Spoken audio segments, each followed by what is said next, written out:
Hello everyone and welcome back to my Bold and Beautiful 29 YouTube channel. I hope you guys are having a wonderful day. Before we start, please hit the subscribe button and give this video a thumbs up.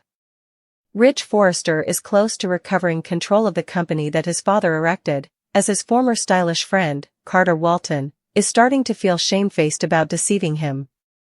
It's only a matter of time before this achievement comes to an end and the Forrester family is back where they belong. Once that happens, will we see a reunion between Ridge and Brooke Logan? After taking control of Forrester, Carter offered Brooke the CEO position, which she hesitantly took. She realized that having access to Carter each day would give her a chance to try and spark his heart in the expedience that he'd do the right thing and fold. Brooke has done exactly that. She has worn Carter down and is going to be the catalyst for his rendition. Brooke may have had the stylish of intentions, but in Ridge's eyes, she has betrayed him just as important as Carter has. He has been furious with her and has told her that effects will no way be the same between them. He also ran back to High's ex-wife, Taylor Hayes, at snappy speed. They're now house stalking for their own ever home. Taylor is over the moon, but we can see that Ridge still misses his Logan. Once Ridge is back at the helm, and he learns that Brooke really did play a part in getting Carter to come to his senses, will he also believe what she has said each on, that she took the CEO job for him?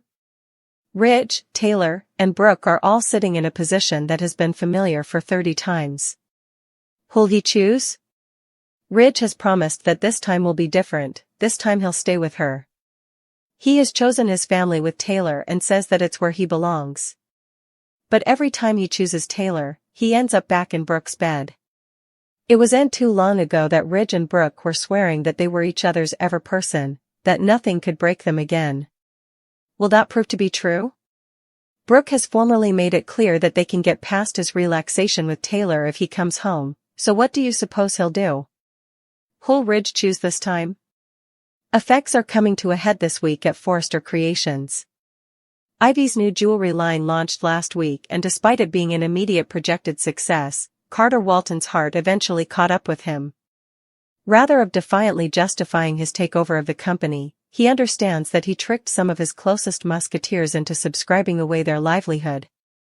Carter has spent the last many months justifying his every move, acting entitled to run the business simply because he believes that he can set Forrester Creations up for unborn success as a global luxury brand.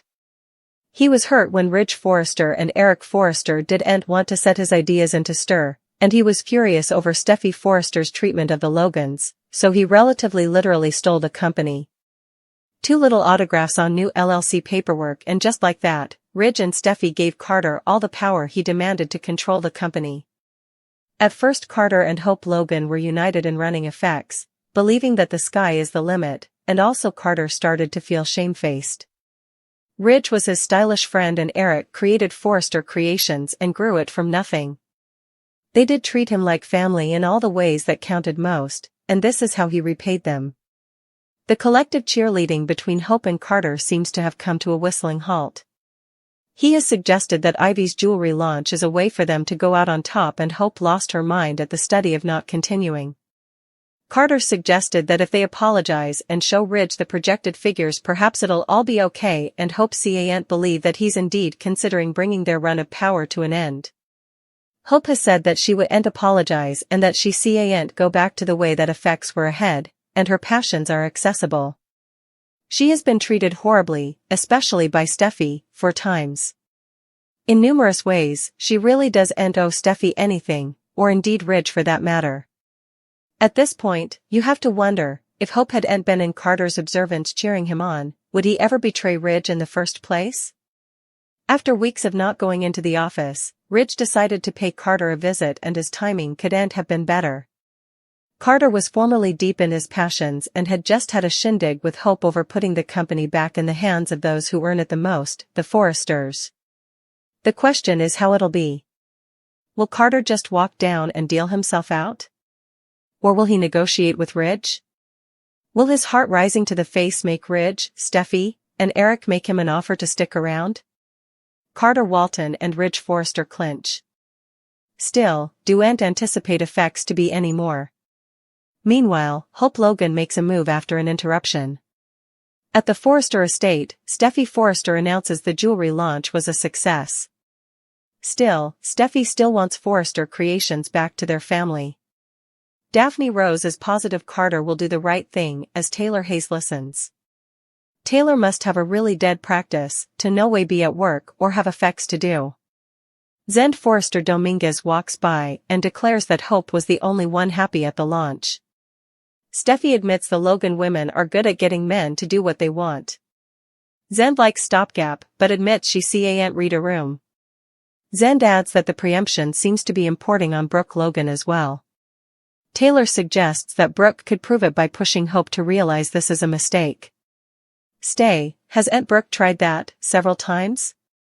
Moving on. Hope bursts into the design office to gripe to Brooke about Carter. Brooke says Carter knows his conduct were wrong. Carter ruined his relationship with Ridge. Hope says that the relationship was one-sided. Still, Brooke reasons it was a lot deeper than that. Brooke says Carter is like family to Ridge. Hope says she wouldn't let Carter be devoured by guilt. Brooke advises Hope to support Carter and how he feels. Hope won't back down and they debate about the war. Hope pledges not to let anyone take advantage of Carter.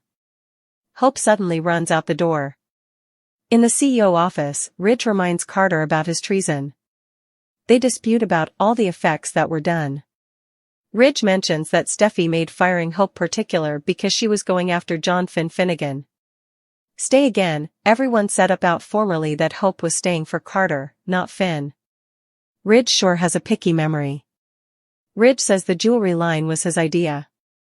Actually, it wasn't, it was Carter's, but Ridge did subscribe off on it after Steffi's turndown. Ridge tells Carter that nothing is happy at Forrester Creations. Carter insists moment was still a palm. Ridge reasons that connections should make one better, not just more important or richer. Has Hope made Carter a better man? Ridge asks. Ridge starts to turn to leave, but Carter misses his family and stylish friend.